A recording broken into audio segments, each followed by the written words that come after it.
what we did was we reached out to an educator. We reached out to an educator. Some of you and many of you must be familiar with him. His name is His Grace Prana Prabhu. And I kept requesting him to come for the conference. Can we pause it just for 1 minute? I kept requesting him, he must come for the conference. And due to his health circumstances, he couldn't make it. And I said, because you're engaging in this online training program, can you please share with us something about it? And so he did a short seminar on online training, which we're seeing online now, from Prana Prabhu. Hare Krishna. Hare Krishna, dear devotees, at the ISKCON Ministry of Education Conference 2019 in Srila Mayapur. Srila Mayapur ki, Srila Prabhupada ki jai. And what a tremendous conference you pulled together for us. Tapan Mishra Prabhu and his team from the Ministry of Education. A big round of applause for you for bringing together so many amazing ISKCON educators from different parts of the world to share with us their realizations and to engage us in thought-provoking presentations to enable us to take ISKCON education to another level for the years to come. The title of my presentation is E-Learning Insights, Don't Miss the Bus by Prana. I'm going to share with you the benefits, 5 benefits that we've come up with for online education. I'm going to share some of the insights that we've gleaned over our 30 plus years in education within ISKCON.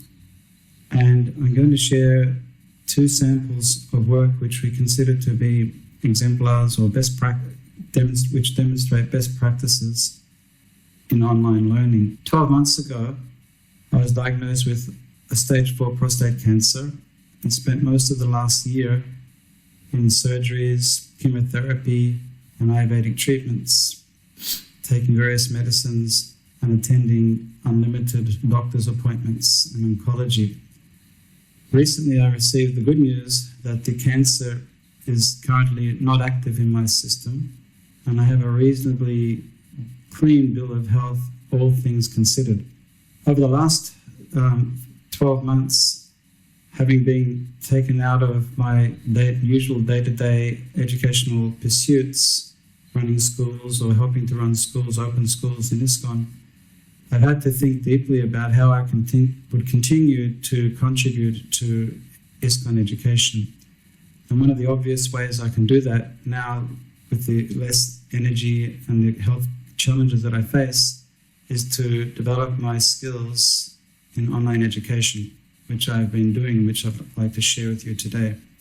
There are basically 5 benefits in online education or e-learning. The first is quality education. It provides an opportunity to develop and to present quality teaching and learning. It also provides the opportunity for flexibility for both the learner and for the instructor. These first 3 are for the learner, these first 2 are for the instructor, and this third one is basically for the learners. Individuality means that it enables us to provide an education for individuals when they want it, where they want it, and exactly what they want. So it becomes much more customizable. And the last 2 benefits of the e-learning are more to do with our marketing and finance, the commercialization of the potential of e-learning, and that is the massive reachability that e-learning provides, online learning, and along with that, the scalability. Now, we won't talk much about these bottom 2, but they need a workshop in themselves. But what I'm going to look at today is the quality of teaching and learning. Just in case you're not convinced about the reachability and scalability of online learning, this is an animated graph that we put together which shows the world digital online community as of January 2019, sitting at 4.4 billion people. That's over 50% of the total world population are online. That increase from 2000 to 2019 is almost a 50% increase. of online users. That's a significant number of people. 3 essential pedagogies for developing successful and effective online education are learning as inquiry, encourage reflective thought and action, and providing sufficient opportunities to learn. The first one, learning as inquiry, gives us a direction in our learning, that the inquiry-based learning is something where the learner is discovering new ideas rather than new ideas being pushed on them. We call this the pulling effect of the online learning, or we might like to call it drawing out of what's there, so that students, they take more, they're engaged more, and they take more responsibility for the learning. They're more motivated and they're more engaged when the learning is presented to them in a learning as inquiry model.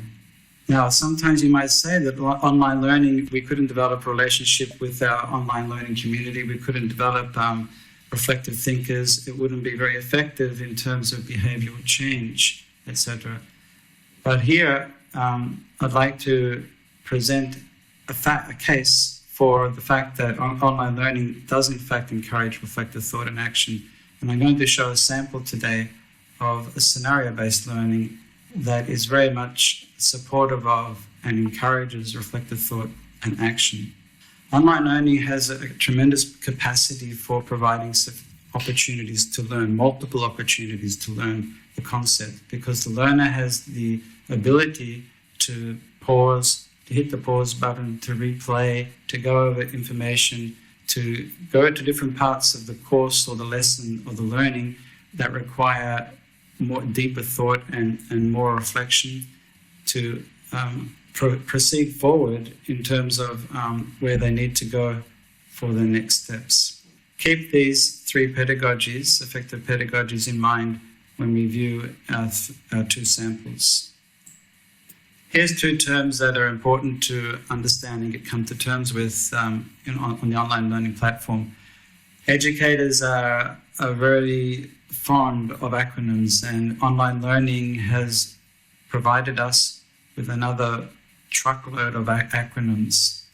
And 2 of the most important ones I would consider the UI and the UX, and you'll hear these, many of you today would have come across these in your exposure to online education. The UI is the user interface, and I summarize this as the look and feel of the course. Of course, there's UI in hardware and software, there's UI in product development, etc. But the UI for online learning, I say that's the look and the feel of the course. And the UX is the user experience, how we navigate the course, how we get around the course. How does it feel? What is the functionality? If we just think of functionality and look and feel, UI is the look and feel, and the UX is the functionality of the course. Keep these 2 terms in mind when we view the following 2 samples. Here's an example of scenario-based learning. It's taken from an online learning program that we're developing for the ISKCON Ministry of Deity Worship with Nishinga Prabhu and Krishnendra Prabhu in New Zealand. So the scenario-based learning, it should be very practical, it should be as relevant, it should make sense to the learners. And the more realistic it can be, the deeper the learning will go, the more commitment and the more buy-in from the learner. So this is a very typical scenario in a deity room. And Lakshmi Devi is our head pujari, or the mentor pujari, and she has to deal with Sundari, who is a singing devotee, been dressing deities for a long time. The deities are installed by Prabhupada, and she's got a volatile temperament and easily blows her stack. Let's help Lakshmi deal with this situation. We click for a response. Here we get 3 different levels of responses. Now, from the user interface, it's quite a texty slide to put up, to present. But because of the nature of the scenario, it requires quite a bit of text. We could use it on different pages. We could have an A page, or an A pop-up, a B pop-up, and a C pop-up. But for the purposes of this presentation, they're all presented here. They're blacked out, and I've got this box here with the choices. So the learner will read the choices as for responses, how Lakshmi should respond to Sundari. So if they choose response A, we give them feedback on their response, and that their response is given here, what they did. And we say, no, it's not a good enough choice, go back to the choices and try again. So we loop them back into the choices. They reread the choices. If they need to, they can go back to the scenario by clicking on the scenario 3, reread the scenario, come back and reread the choices. And I didn't link B for the purposes of today's presentation, but I've got C here is the correct one. Great job, keep it up. That should bring about the desired result. And the feedback is there, is given in the feedback box here. Again, they can go back to the scenario and reread it, or continue to work through the course. That's a very good example of a scenario-based learning, and it's used a lot in corporate training, it's used a lot in compliance training these days, and I think it's got a lot of benefit and a lot of uses in ISKCON education. Now we click out of here. This is called a light box. We click out of the light box and we'll go to the next slide. The next slide is a good example of gamification. Gamification is a really powerful form of e-learning or online learning these days. And it's a part, scenario-based learning and gamification are closely related. And this one particularly is given for students learning a second language, Sanskrit as a second language. And they have to, the challenge is they have to match the nouns with the correct pronoun. So the masculine noun with the masculine pronoun, the feminine noun with the feminine pronoun, and the neuter noun with the neuter pronoun. The excitement that's generated here is it's a beat the clock scenario. So they have to get all the words into the boxes within 15 seconds. It's an activity that we give at the end of a course. It's the activity that is not an input activity, it's an assessment activity where we can evaluate the knowledge of the student. So here we just drag and drop these words into the correct box. If we drag a wrong one, it'll click back in and we just have to keep going, but we lose time. I'm not going to be successful on this one. Let's see what happens if I'm not successful. We'll get the out of time, try again. Now, this is opportunities for the learner to keep learning or to keep engaging in the course. And for the purposes of today's presentation, I took out a few words to make sure that we could be successful in getting all these words into the correct boxes. Dalika, the Kara Deepaha is a hand torch, Phenakam, Agni Pektika, and we stopped it. And we got Samyakasti.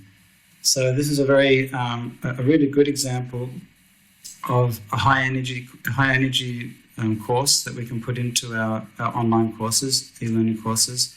It's engaging, it's a challenge for the learner, and it helps to reinforce and embed the learning concepts or ideas. It's a very good assessment tool for self-assessment as well as assessment for the instructor or the teacher. As Prabhupada Nugas, we have this Yukta Vairagya deeply ingrained into the DNA of every devotee in ISKCON. And I think that we can take this to the next level of technology, which is online learning, meet these 4.4 billion people and offer them the potential to engage in stimulating and inspirational lessons and courses that are produced by devotees. And in this way, we are able to reach a huge amount of people, and we'll be successful if we follow the principles of effective pedagogies and to give attention to the user face, the UI and the UX, or the user interface and the user experience. As we've said, online education, it enables us to engage learners, hopefully to inspire them. It's motivating them. We can offer them support. If we pay attention to the principles of effective teaching and learning and provide quality education, we will have learners who are engaged, who are inspired, who are motivated, and who are supported by what they're learning.